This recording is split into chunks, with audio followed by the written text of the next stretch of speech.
2 महीने हो गए हैं ये बूढ़े माँ बाप बेयारो मददगार हैं अपनी बेटियों की तलाश में।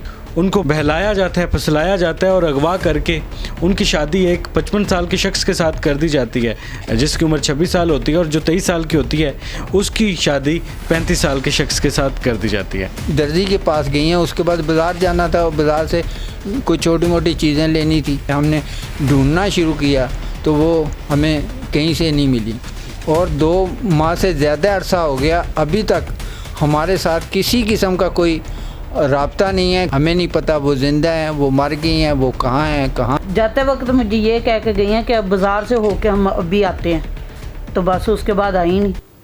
वॉइस ऑफ नेशन में खुशामदीद। मैं हूँ इमरान अली ख़ान। मोहम्मद बशीर साहब मेरे साथ मौजूद हैं। इनकी 2 बेटियाँ, एक की उम्र 23 साल थी, एक की उम्र 26 साल थी। उनको बहलाया जाता है, फसलाया जाता है और अगवा करके उनकी शादी एक 55 साल के शख्स के साथ कर दी जाती है जिसकी उम्र 26 साल होती है, और जो 23 साल की होती है उसकी शादी 35 साल के शख्स के साथ कर दी जाती है। मोहम्मद बशीर साहब हमारे साथ मौजूद हैं। इन्होंने अपनी बेटियों की शादी के लिए एक ख्वाब सजाया हुआ था कि जब मेरी बेटियों की शादी होगी तो मैं उनकी बड़ी शानदार शादी करूंगा, मैं उनकी खुशियों का भरपूर तरीके से ख्याल रखूंगा। इन्होंने प्लॉट लिया हुआ था कि जब मेरी बेटियों की शादी होगी तो मैं प्लॉट बेचकर उनकी शादी अच्छे तरीके से करूंगा। उनके शादी के जहेज़ के लिए भी इन्होंने कुछ सामान लिया हुआ था, कुछ जेवर भी बना कर रखा हुआ था कि बेटियाँ अल्लाह की रहमत होती हैं कि मैं उनकी शादी में किसी किस्म की कमी ना आने दूँ। लेकिन उनको अगवा करके, उनको बहला फसला कर, अच्छी ज़िंदगी के दावे करके, उनको ख्वाब दिखाकर उनको यहाँ से अगवा कर लिया जाता है और ले जाकर शादी कर ली जाती है। अब 2 महीने हो गए हैं ये बूढ़े माँ बाप बेयारो मददगार हैं अपनी बेटियों की तलाश में, लेकिन कोई पुरसाने हाल नहीं है। उल्टा इन पर मुकदमा दर्ज करवा दिया जाता है कि आप उनको इल्ज़ाम लगा रहे हैं। तो इनसे जानने की कोशिश करते हैं ये क्या वजूहात थी और वो क्यों गई। अस्सलाम वालेकुम। वालेकुम अस्सलाम। बशीर साहब, 2 जवान बेटियां जिनकी परवरिश के लिए आपने ज़िंदगी भर कोशिश की, मेहनत की, वो अब से छीन ली जाती हैं। हाँ जी, बस ऐसे ही है कि हम लोग तो बड़े खुश थे और बड़े अच्छे उसमें थे कि चलो यार अच्छे तरीके से बच्चों की शादियां हो जाएंगी और अच्छे घर मिल जाएंगे, जिनके लिए हम बार बार तलाश कर रहे थे। आपस में रिश्तेदारों और दोस्तों को भी कह रखा था कि यार कोई अच्छा रिश्ता हो तो वो बताना। ठीक है, ये अगवा है या फिर बच्चियों की अपनी मर्ज़ी भी इसमें शामिल है? भाई ये अगवा कह सकते हैं, क्योंकि इसमें बच्चों की मर्ज़ी तो नहीं शामिल कर सकते, क्योंकि अगर मर्ज़ी शामिल होती तो वो उनके हान उम्र होते या कोई कॉलेज के होते या थोड़ा बहुत फ़र्क होता, या फिर वो मशहूर व मरूफ हों तो उनके लिए तो कहा जा सकता है कि अच्छा ठीक है, इन्होंने उनकी शोहरत से या उनके पैसे को देख के उन्होंने जो है वो उनसे शादियां कर ली या उनसे जो है मिलना जुलना शुरू कर दिया। लेकिन ऐसी कोई बात थी नहीं, क्योंकि वकील तो बेशक था, वो एडवोकेट भी है, लेकिन उसका कोई अपना चैम्बर नहीं है, कोई वो कह लें कि इतना ज़्यादा पॉपुलर नहीं है। एक सिविल कोर्ट में उसने वो अपना मेज़ लगा के तो वो अपना जो है अपना खाता चला रहा है, और दूसरा जो है वो ज़ाहिर है फ़ौज से भागा हुआ है, तो वो क्या ज़्यादा से ज़्यादा सूबेदार की सीट पे होगा, लेकिन क्योंकि वो पीए की सीट पे वो ब्रिगेडियर साहब के साथ रहा है, कर्नल साहब के साथ रहा है, तो वो उसकी वजह से जो है ना उसके तल्लुकात काफ़ी ऊपर तक हैं। क्योंकि ज़रा इन्होंने एक दूसरे को फ़ोन करना, मिलना मिलाना, तो वो तल्लुकात जो है बन जाते हैं।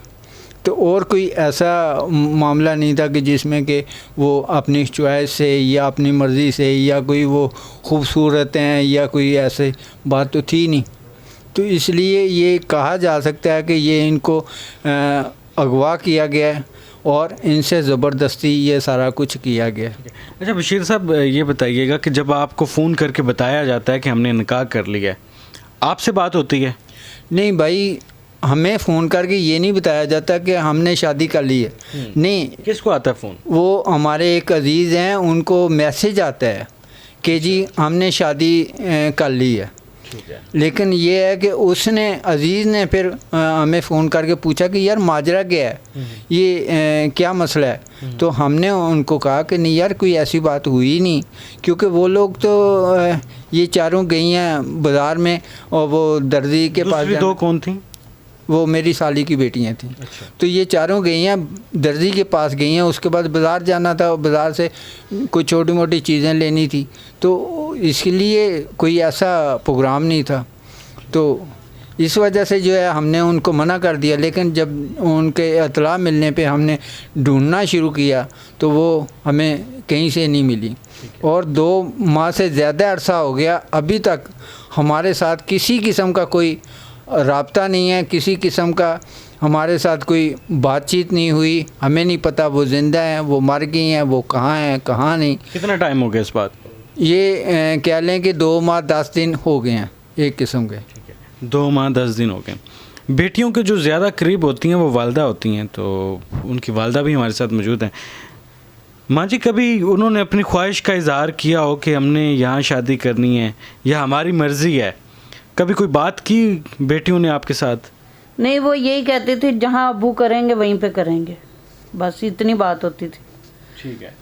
बस वो जाते वक्त मुझे ये कह के गई हैं कि अब बाज़ार से होके हम अभी आते हैं, तो बस उसके बाद आई नहीं। तो आपने उनके जहेज़ के लिए, अपनी बेटियों की खुशी के लिए कुछ जोड़ा हुआ था, जेवर भी था, सामान भी था? बनाया हुआ था सामान वगैरह। ठीक है। क्या क्या था उसमें? यही बर्तन वगैरह सब कुछ लाए हुए थे। ठीक है।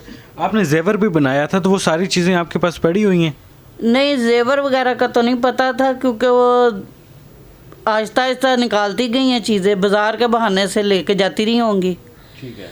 तो कहीं और ही रख के आती रही हैं। बस आखिरी दफ़ा यही कह के गई हैं बाज़ार जा रहे हैं, तो अभी आते हैं बस। तो अब जो एक मैसेज आया है कि उनकी शादी हो गई है, तो क्या आप अगर वो वापस आना चाहें तो रास्ता खुला है उनके लिए? मिलें तो सही, हमें तो ये भी नहीं पता कहाँ है कहाँ नहीं, ना फ़ोन, उनके फ़ोन भी बंद है, तो जो लेके गए हैं वो तो बात ही नहीं करते हैं ना, उल्टा केस कर रहे हैं हम पे। केस किसने किया आप पर? केस पहले तो साली की बच्चियों ने किया होगा, और उनकी वो किस चीज़ का केस था? ये खाली पूछने गए थे कि हमारी बच्चियां आप लोगों के साथ गई हैं तो वो कहाँ हैं। तो उन्होंने कहा कि हमें नहीं पता, हम बाज़ार से वापस आ गए थे और हमें नहीं पता, तुम लोगों की बेटियां हैं, तुम लोग जाके ढूंढो उनको, हमें नहीं पता। इतना कह के ये लोग आ गए हैं, और अगले दिन उन्होंने जाके जो है वो थाने में रिपोर्ट दर्ज करवा दी है, एप्लीकेशन दे दी है। तो वो थाने वाले ने हमें कॉल कर दी, हमने वो अपना सारा कुछ उनको बताया कि ये हमारे साथ मामला हुआ जिसकी वजह से हम वहाँ गए हैं। तो उन्होंने कहा कि ये आपका फैमिली मैटर है, तो इसलिए ठीक है।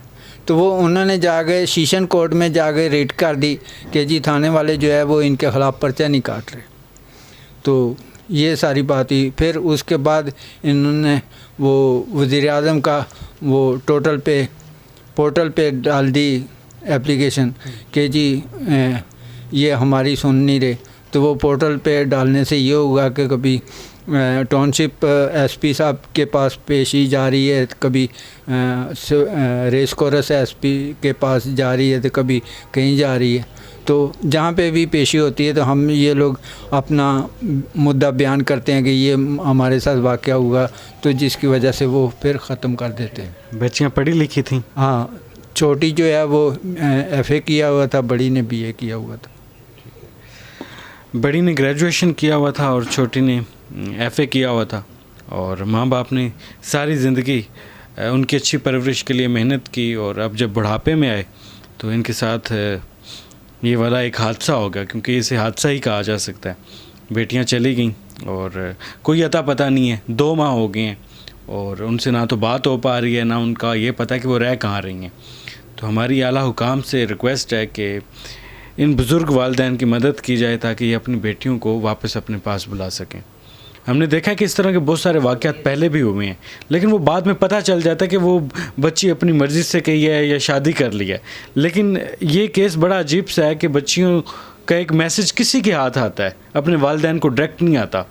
तो हमारी आला हुकाम से रिक्वेस्ट है कि उनको ट्रेस किया जाए, उनका पता करवाया जाए कि वो कहाँ पर रह रही हैं और किसके साथ रह रही हैं और किसने उनको अगवा किया और किस तरीके से किया। फ़िलहाल अपने मेज़बान इमरान अली को इजाज़त दें। अल्लाह हाफिज़।